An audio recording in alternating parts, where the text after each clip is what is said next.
Hey, this is my better late than never review of Warhammer 40,000 Space Marine 2. The story is actually pretty great. It's a well thought out story with a streamlined scope that delivers on almost every front. It has an imminent and deadly threat coming from both the alien Tyranids and the forces of chaos. There's a mysterious and hidden enemy and an artifact that has the potential to open a rift, unleashing literal hell. There's real character development and progression with all of the main actors and a few of the side characters. We should go. I said I'm fine. Nozick is dead. Mission is over.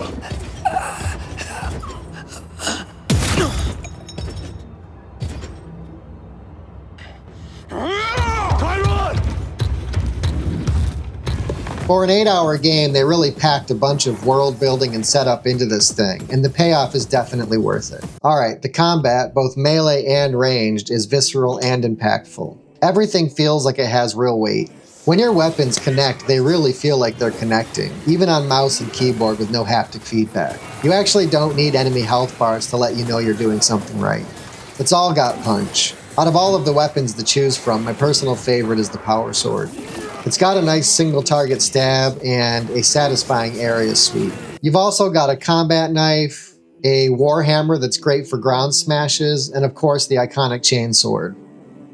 On the range side, you're packing both a pistol and a rifle and a handful of grenade options. The Melta and the multi-Melta rifles are definitely my favorites. Both unleash giant blasts of energy and kill multiple enemies in one shot. Sure, you can't carry a lot of ammo for these, but when you're blowing up a crowd with one pole, who cares?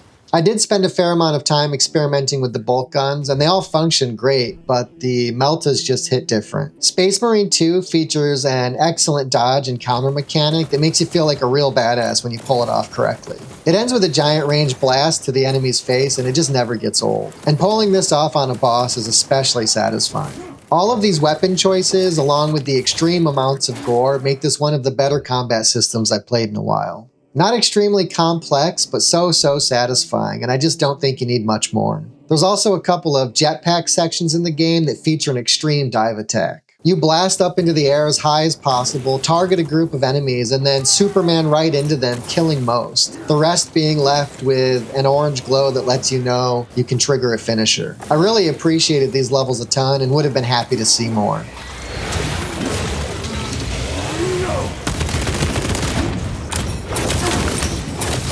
Alright, let's talk about world building a little bit. Though extremely linear, Space Marine 2 is packed full of detail. Most everything feels like it belongs and adds to the realism of the whole experience. The right amount of wear and tear makes this world, under constant attack, feel lived in. There's debris and rubble and death and decay everywhere. Swarms of Tyranids, forces of chaos waiting around every turn, and epic demon bosses are all rendered in disgusting detail. It's a gorgeous and dreadful world, and thankfully none of it comes off as hokey. My only gripe is the overuse of roadblocks that stop your progression until a boss is defeated or all of the enemies in an area have been wiped. But most games are guilty of this, and I don't know if I have a better answer.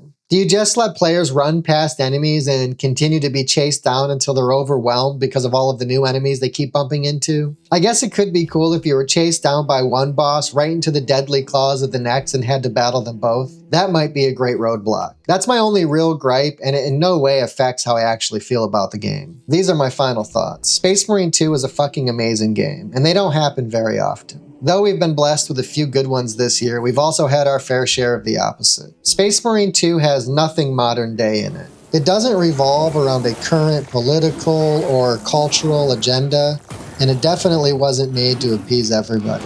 Fans seem to love it, and it has the sales to show. Just make good games. Let existing characters write themselves and stick to cherished and established lore. If you're not making these games that are based on existing IPs for the fans, then who are you making them for? And if you're not making games for gamers, then who the hell are you making them for? It seems to me that making good games that gamers actually want to play leads to making good money. If you need to fill a game with modern day messaging, at least try to make it more subtle. Sometimes people just want to enjoy the ride without being preached at, you know? What I'm saying is Space Marine 2 is a great game and definitely worth the money. It has beautiful environments full of gothic architecture and half decay being slowly devoured by an alien force. And you get to run around in these environments delivering carnage everywhere you go. It has a feel-good ending with a story that's ultimately about trust, courage, sacrifice, and brotherhood.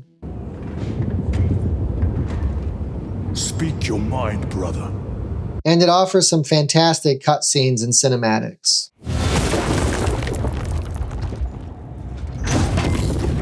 I hear engines. There. The Sword of Atreus lives up to its namesake. Finally, it delivers all of the brutality you would expect from the Warhammer 40,000 universe. The grim darkness of the future is terrifying and glorious. Thank you, Saber Interactive, for a lovely game, and see you later.